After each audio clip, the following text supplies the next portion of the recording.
London Property, home of Super Prime, where you can find informative, educational and entertaining content covering all aspects of property. Hello and welcome to the London Property Podcast. I'm your host Farnaz Fazaipour, and today we're in conversation with Alan Herdman, the master of Pilates. Welcome, Alan. Thank you, Farnaz. It's good to be here. So let's start by telling our listeners about who's Joseph Pilates. He's a German who went to New York in the early 20s and developed this technique that was named after him. So it's Pilates technique. And he had a studio in New York, and he worked in New York until he died in 1967. He was always interested in exercise. In fact, he was trained as a boxer. And he left Germany because he didn't like what was going on there, and went to New York and he developed all of the apparatus that we use in Pilates. And he was just very keen on exercise. So can you tell us about how you were introduced to Pilates? When did you start? I started in 1969. I was teaching primary school in London and also training in contemporary dance at the London School of Contemporary Dance. And after 3 years of doing that, they asked me if I'd be interested to go to New York and train in an exercise technique, which they didn't quite know anything about, but they knew it was very good for dancers. So I went to New York in 1969 and stayed there for 9 months and came back and set up the first studio in London. And why do you think it's specifically good for dancers? I think Pilates is good for dancers because it helps dancers to, if they're injured, it helps them to work when they're unable to do the technique. And it also helps to improve certain parts of the technique that they're having difficulty with. So I would work with a dancer who was, say, having difficulty getting their leg up high or having difficulty doing something within the technique. So we take them away from the dance and work on them physically. So you were actually sent there to learn this technique specifically for the purpose of helping dancers get more out of their dancing? In the beginning, I was sent there to help dance trainers and dance trainees, dance students, and also dancers. That was the main objective. But after the first few months, when I opened the studio in 1970, the general public became more interested. We started with people that were involved with the company, the people working in the office and the people who were doing the backstage stuff. And then they introduced friends to it. So gradually we were working with the general public. And it was in order to fix injuries, or it was just a way of getting stronger? In the beginning, it was a way of getting stronger. But then, as I got more experienced, I would be working with a physiotherapist to fix injuries. Why do you think Pilates is so effective in helping people fix injuries and stay strong? I think Pilates is effective working with injuries and also with postural problems, in that it works individually, and rather than just teaching a class of people the same exercise, you either develop an exercise to help that person, but change the existing exercises to suit what they need. It's very much tailored for the individual. And would you say that it's a combination of yoga and stretching, or do you think it's a whole other approach? I think the combination is a bit of everything. I mean, Joseph Pilates originally did yoga and studied Eastern medicine. When I started, I did Tai Chi, and also I did Alexander technique, which helped me to look at the technique in a slightly different way. What are the kind of the most common ailments that you see people turn to Pilates for? First of all, they're caused by bad posture, by poor posture. which affects the way the muscles are developed. And the major problems we see is lower back, upper torso, upper spine and neck, which again is all caused by the way people stand and the way people sit. And it's important to raise awareness through the technique so that they improve or prevent these injuries from happening. Absolutely. We need to make people aware of how they're sitting and how they're standing. I always want to relate the exercises to their individual lifestyle.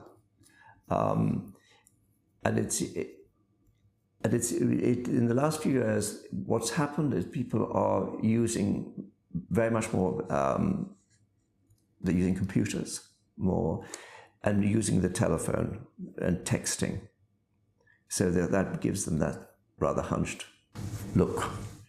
Going back to the lower back, what's the most dramatic change you've seen in someone who's caused injury through slip discs or lower back problems and have actually improved themselves and avoided medical intervention because of Pilates? What is when I'm dealing with a lower back, I don't necessarily focus on the lower back. I focus on what is supporting the lower back. And when someone has a lower back problem, they need to have the support of the pelvis, which is you have to work the muscles around the pelvis. And the front of the torso, the abdominals, they need to all be worked. So you can stack the spine in the correct position on top of the pelvis. So that's what you really need to be working on, is what's actually going to hold the spine up correctly. You're going to work the muscles around that area to help to support. What about the upper torso and the neck? What do you focus on when you're trying to help somebody with that? Well, I think the answer is, for the upper torso, is to change the position of the spine.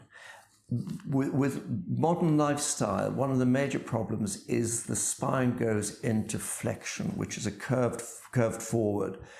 As people curve forward, they don't want to look at the pavement or the down, or so they lift their head up, which causes problems in the neck. So we work at extension to open up the chest and get the back moving.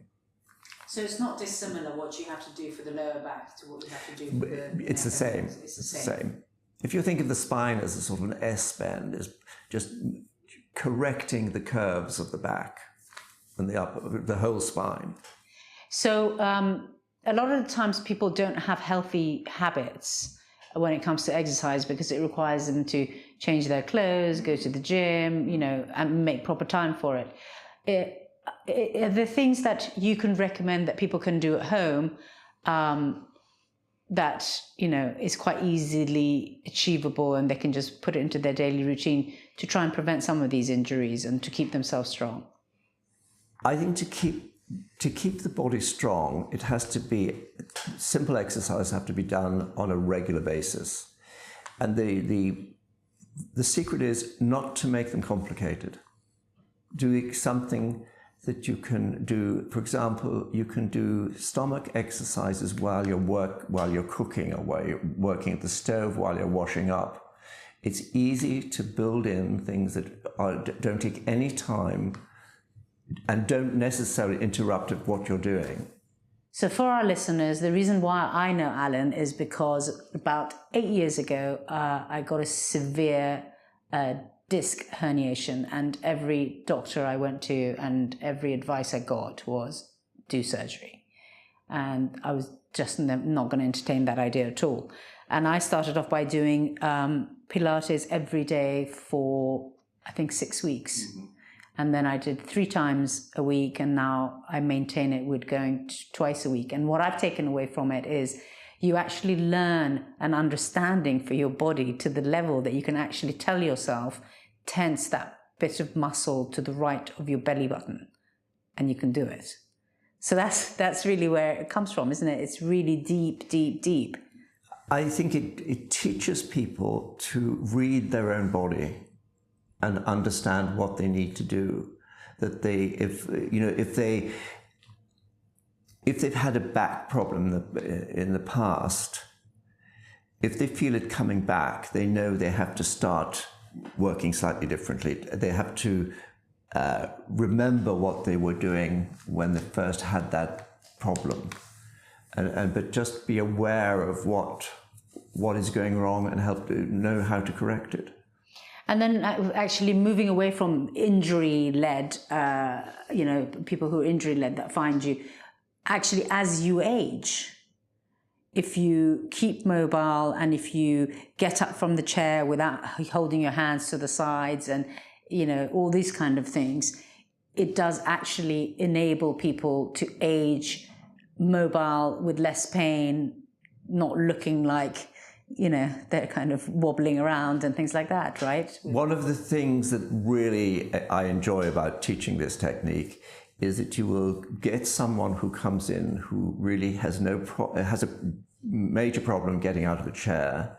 They're unable to bend down and pull their socks on, and they can't reach up into a cupboard to get something.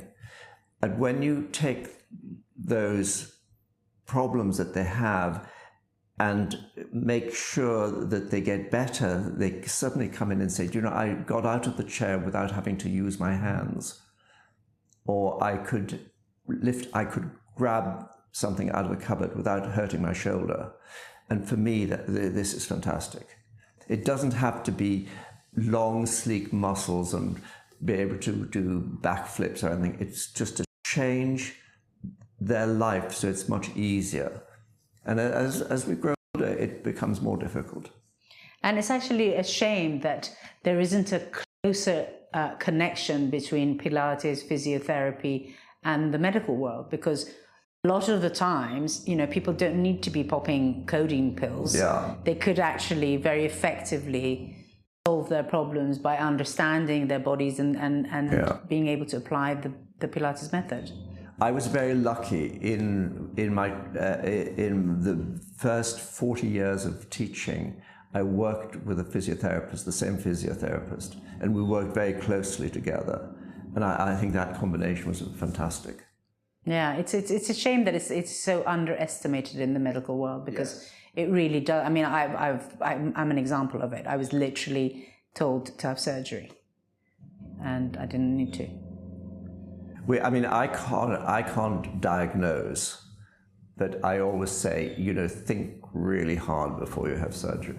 Thank you, Alan, for talking to us. It's been fascinating, and we are looking forward to being shown by you what are the top 3 things that people come to see you for, and how they could manage those and make sure that they don't become recurring problems. Thank you very much, Farnaz. It's been a real pleasure talking to you. I look forward to showing you the exercises. Thanks for listening to the London Property Podcast. Head over to londonproperty.co.uk and subscribe to our newsletter to receive latest updates.